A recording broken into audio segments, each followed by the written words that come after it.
My name is Xander, and welcome back to Xander Reads. And this is the start of the Soul Fraud audiobook series. So I just want to thank those of you who have supported the channel at up to this point. I know there's not a lot of you at this current time, but maybe people in the future will be watching this, and thank you for doing so.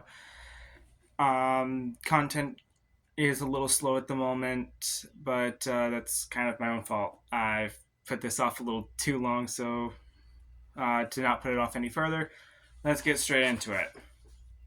So, just a reminder, this is Soul Fraud, first book of the deck collection, and as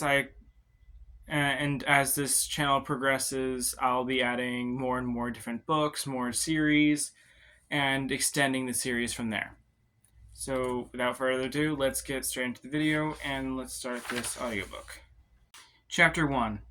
They say the devil is in the details, but I met my first demon at the movies. Some poor sucker had to go all the way down to Georgia to sell his soul to the devil, but I met one of his employees in an empty theater in Los Angeles, which I guess makes sense. It was my 24th birthday, and I was hiding from it. I did this by going to one of those $5 movie theaters that can only exist in a place where people are so obsessed with entertainment they even like the old stuff. It was the kind of theater that only showed old films from before the world was in color, back when all sound was polluted with hisses and pops. The cushioned seats were probably older than me.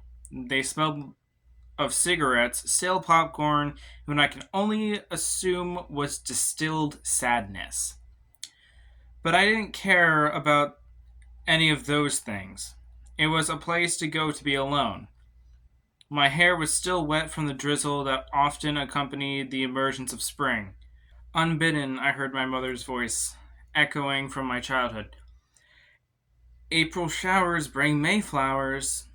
I always thought April got the raw deal in life, something my birth month and I have in common.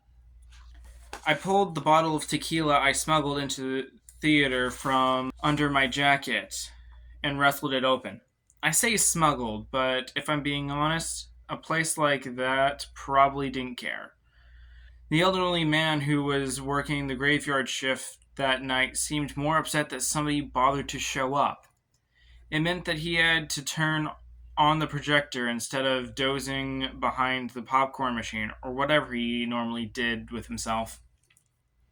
I took my first sip of tequila and learned an important lesson. Breathing right after drinking raw liquor burns. I coughed on the fumes stuck in my throat for a few seconds before staring at the bottle with a sense of betrayal. I'd never really drank before. It had never been interesting to me. But with my life firmly hanging on the bedrock level of rock bottom, I was willing to try almost anything. Every action movie I'd ever watched had promised me that the miraculous adult juice was the key to a getaway of bliss. A couple glasses of scotch or a few beers with the bros, and everything was supposed to be better. Instead, it turned out alcohol kind of sucked. Whatever. So did everything else. I could have another drink. I managed to take my second swig with a bit more dignity and settled more into my chair. I don't actually like old movies or anything, but flashing lights and sounds are good distractions from thinking. I had a lot I didn't want to think about. 4 years ago, to the day, my mother and two sisters died in a car accident. They were on their way to visit me at college for my birthday when April showers swept them off the road and into a swollen creek.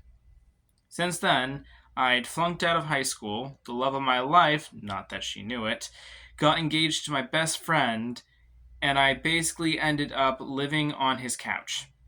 Which was why, on tonight of all nights, I wanted to be anywhere else. Every year since the accident, my friends tried a different birthday approach. The surprise party didn't go well. The fancy dinner last year was awkward too. So this year, I was hiding from them to spare us all. Maybe this tequila stuff would turn out to be a better companion. Hey, a voice whispered at my left elbow. With a strangled yell, I jumped in my seat. Cut me some slack. When the movie started, I was the only person in the theater, so no one should have been there to talk to me. Plus, talking while a movie is playing is a sin. I glanced over, and my jaw hit the horrific, sticky floor. The creature sitting next to me looked about 5 feet tall. He had neatly trimmed thick. He had a neatly trimmed thick black beard, accompanied with a comically long handlebar mustache. His bright teeth were so white they seemed to glow as he flashed a smile in the dim theater. Two black horns curled out of his forehead and pointed inward. In his left hand, he held a pitchfork, and the end of a pointed red tail, which I assumed was his, was wrapped around the tines. Oh, yeah, his skin was bright red, like tomato soup. Probably should have mentioned that first. Are you Matthew Carver? I nodded stupidly, too shocked to formulate a more intelligent response. Technically, most of my friends call me Matt, but I wasn't prepared to correct this thing, whatever it was. Great, he said, with another quick smile and a rush of breath as he inhaled. My name is Dan. I work in the sales department of Hell. I was hoping to take a few minutes of your time to speak with you about some exciting offers we currently have available. Would that be all right with you? I looked down at my bottle of tequila and gave it a betrayed look. This was not what I had signed up for. Maybe I got one of those bottles with a worm or something. That's supposed to make you hallucinate or whatever, right? I mused. No. I couldn't bring myself to even mentally call him a demon. The red-horned guy sighed flamboyantly and pinched his nose between his two clawed fingers. There's so much wrong with what you just know. The worm isn't even used in making tequila. It's a marketing ploy to mess with stupid gringos like you who don't know better. Either way, you're thinking of wormwood and absinthe, and that stuff will mess you up. I looked up from my bottle and shrugged at him. I guess you would know, wouldn't you? Dan, the alleged demon, stared at me for a few seconds, his smile flickering once before freezing in place. My sarcastic jab seemed like something he was completely unprepared for. I graciously gave him a moment to collect himself. Then the moment passed, and his smile returned to life, resting easily on his face. Exactly, he said with a little too much gusto, and a creepy wink. But, Mr. Carver, while I have you here, let me take a moment of your time to run you through the exceptional deal I can offer you right now. I took another swig of tequila and shrugged. I had no idea what was going on, but it was more entertaining than what old movie was playing. I had no idea who Kane was or what he was a citizen of at this point. I must have missed something. It's actually so simple, the demon said, his smile widening far enough that I could see that his teeth were pointy, more like a shark's than a man's. Had he been like that the whole time? I couldn't remember. If you could have anything in the world right now, absolutely anything you wanted, what would it be? I'd like to blame my answer on a strong drink and a low tolerance, but I'm not certain I'd drunk enough alcohol to blame it on that. Furthermore, I cannot in good conscience say my answer would have been any different if I had been stone cold sober.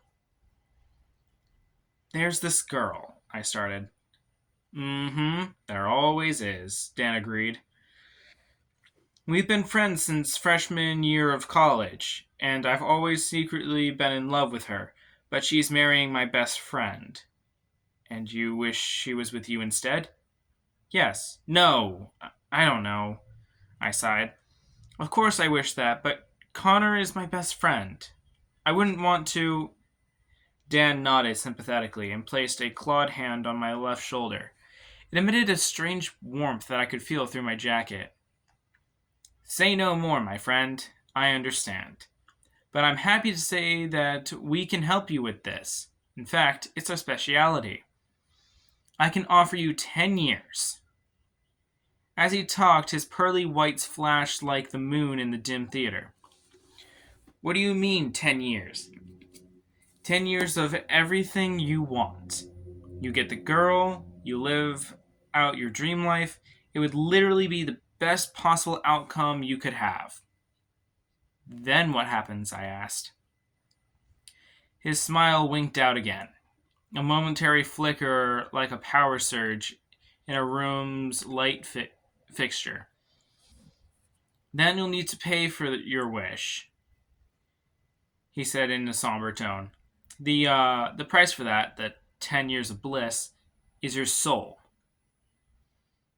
He stared at me, his enormous smile suddenly absent, and in its place was a nervous, frozen patience, like a fisherman waiting to see if his bait had hooked me.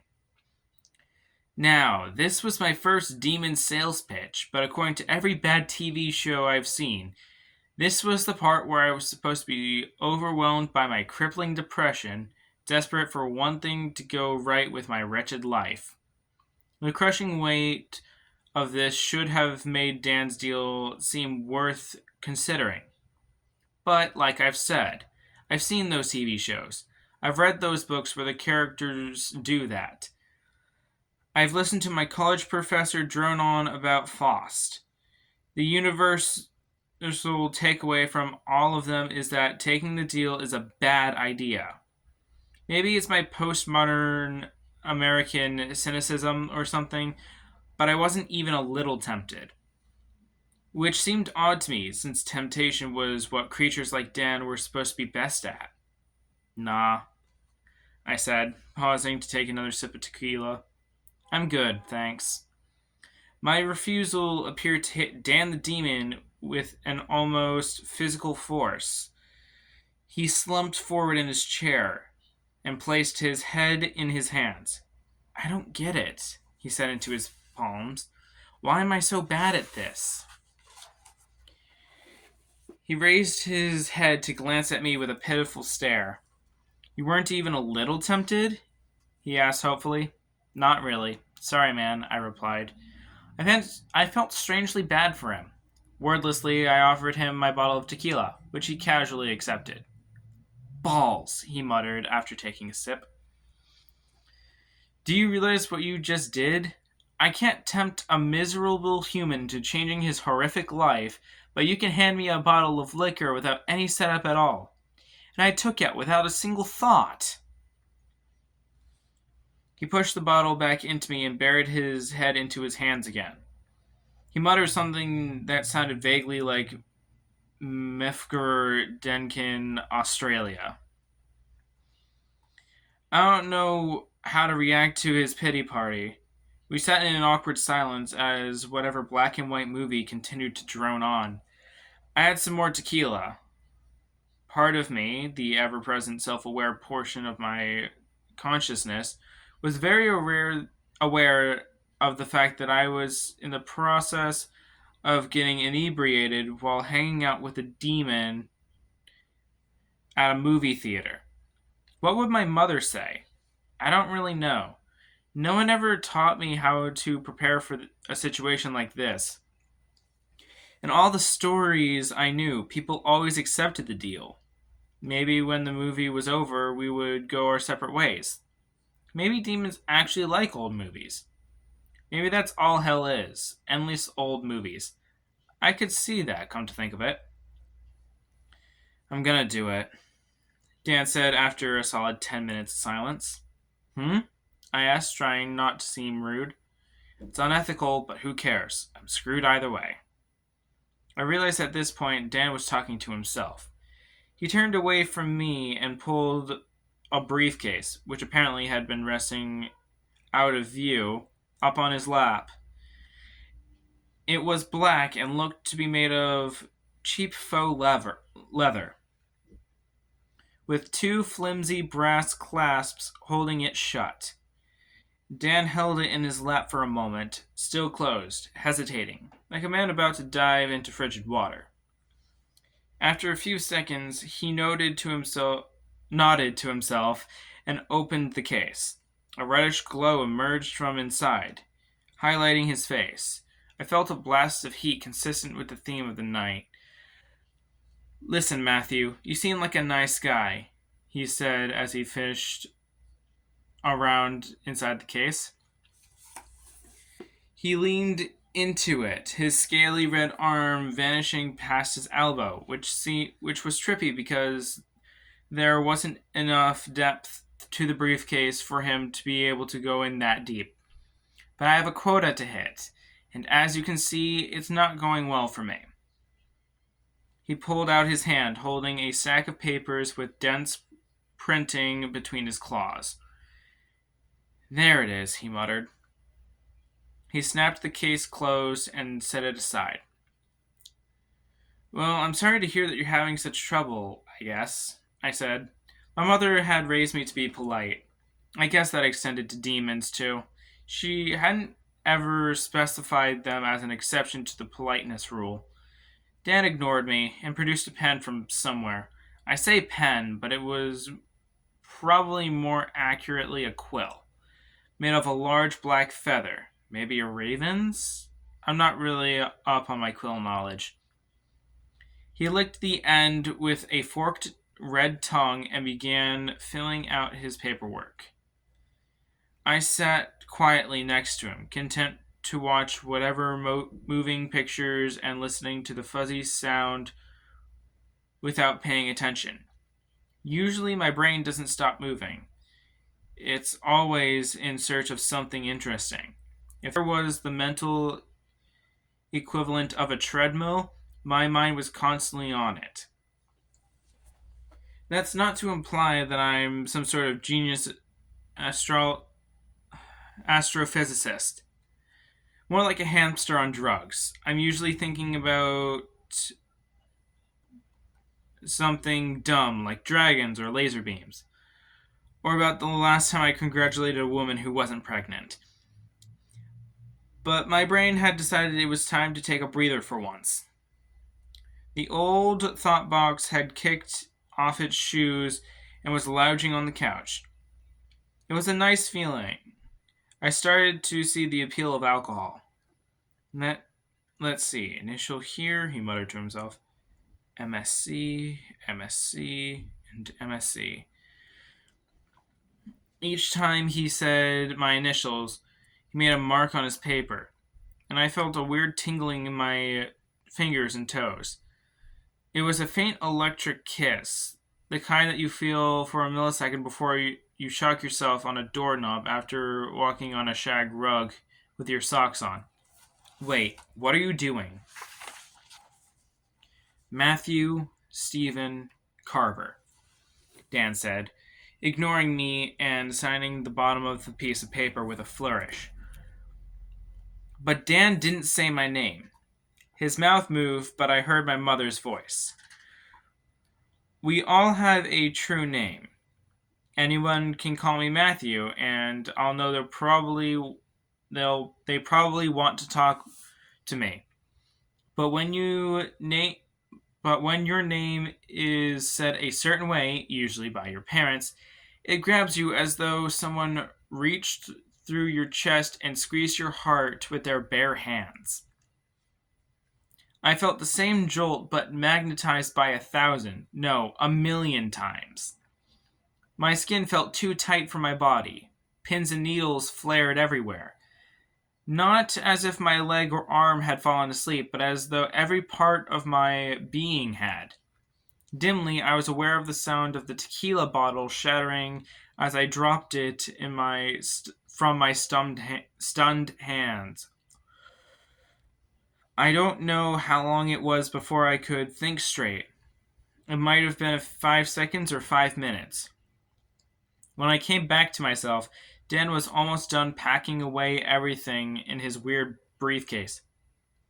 What the hell was that? I asked angrily. My heart was racing. I had a terrible feeling that I knew the answer. Dan froze for a second. Blood red shoulders hunched away from me. If he wasn't a demon, I'd have said he was scared of me. He turned back to face me, his glowing smile replaced with a stony expression. Like I said, you seem nice, but I've got a quota to hit. I'm in between a rock and a fiery place. Best of luck. I hope you enjoy your life. I really do. We will see you in about 10 years. He stood up, briefcase nowhere in sight, and turned to walk away. It was at this moment I realized he was naked. Thankfully, his lower half was covered in a dense black fur. But I was still far too close to a demon butt than I ever wanted to be. I couldn't believe what was happening. This was against every rule I had ever read about in supernatural stories. Are you kidding me? I asked. I leapt to my feet and glared at the retreating demon's back. There was two reasons for this. Partly because I was furious, but also because I wanted to get my face farther away from demon butt altitude. It was so weird with the tail and the fur and everything. Did you literally commit, I frantically sought for a word to express what was happening? Soul fraud? Dan turned to face me, his clawed hands clasped together in a nervous gesture. For what it's worth, I feel awful about the whole thing. I hooked you up, he said. You what? What does that even mean? I shouted. You know, I supersized the deal. I gave you the Eddie Bauer edition. You're going to enjoy these next few years, man. Don't worry. His freaky white smile returned, and he winked at me. Trust me, you won't regret it. Trust you? Trust you? You're literally a demon who's trying to defraud me out of my soul or something, and you want me to trust you? Dan winced a little bit, and the smile gave up and retreated once more. I'm sorry, he muttered again, and then literally turned tail and ran out the theater. I'm never drinking again, I muttered, looking down at the shards of glass at my feet.